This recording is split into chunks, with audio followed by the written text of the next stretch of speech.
छगन भुजबळ आज पुण्यात होते. त्यांनी खरं तर खंत व्यक्त केली की केंद्रातून माझं खासदारकी पदासाठी नाव जे आहे ते सुचवलेलं गेलं होतं, परंतु 1 महिना मला ताटकळत ठेवावा लागला आणि मला अपमानित केलं गेलं, असं त्यांचा थेट हल्ला बोले महायुतीवरती. महायुतीचा काय संबंध? भुजबळ साहेबांचा विषय हा राष्ट्रवादी काँग्रेस पक्षातला आहे. त्यांच्या पक्षामध्ये त्यांनी बोलावं ना ते.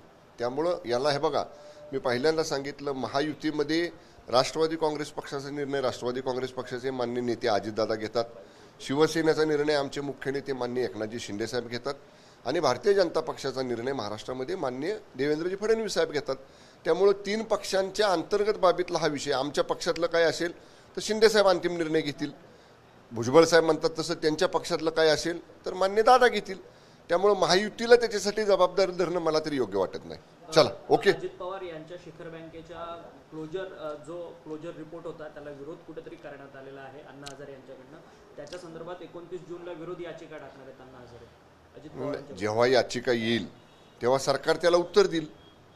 हे बघा, क्लोजर रिपोर्ट जेव्हा यंत्रणांनी दिला, एसीबीने दिला असेल किंवा दुसऱ्या कुठल्याही यंत्रणांनी दिला असेल, तो काहीतरी तपास करून त्याची कागदपत्र पडताळून काहीतरी निष्कर्षापर्यंत आल्यानंतर दिला असेल.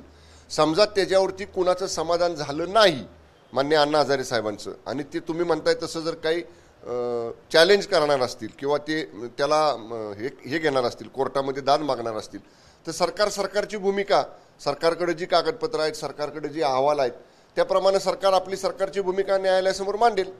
ओके. अब्दुल सत्तारांच्या संदर्भात काही कारवाई होणार का? ज्या पद्धतीने दानवे होते, दानवेंच्या निवडणुकीमध्ये अब्दुल सत्तारांनी युती धर्म पाळला नाही म्हणून असं थेट दानवेच आता बाहेर बोलताना पाहायला मिळतं. मी काय म्हटलं तुम्हाला, प्रत्येक लढलेल्या जागेचं विश्लेषण, तिथं निवडणुकीमध्ये कुठं कमी पडलो, काय त्रुटी राहिल्या, तो पक्ष करतोय. एकत्र बसून कुठेतरी महायुती म्हणून सुद्धा त्याच्यावर आम्ही विश्लेषण करू ना, त्याच्यावर आम्ही चर्चा करू ना. काही त्रुटी राहिल्या असतील, कुठं आम्ही कमी पडलो असेल तर विधानसभेला त्या कशा दुरुस्त करायच्या याच्यावर देखील आम्ही चर्चा करू. त्यामुळं आता म्हणून मी म्हणतोय, निवडणुका आता झालेल्या आहेत, निकाल आलेले आहेत. आता कुणाचा तरी कुणाला दोष देणं, कुणीतरी कुणाला त्याच्यासाठी जबाबदार धरणं, असं करण्यापेक्षा दुरुस्त्या कशा करायच्या, सुधारणा कशा करायच्या याच्यावर भर देणं अधिक गरजेचं आहे.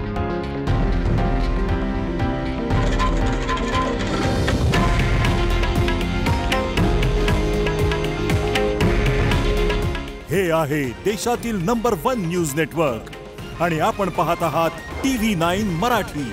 काळजी तुमची, हित महाराष्ट्राचं.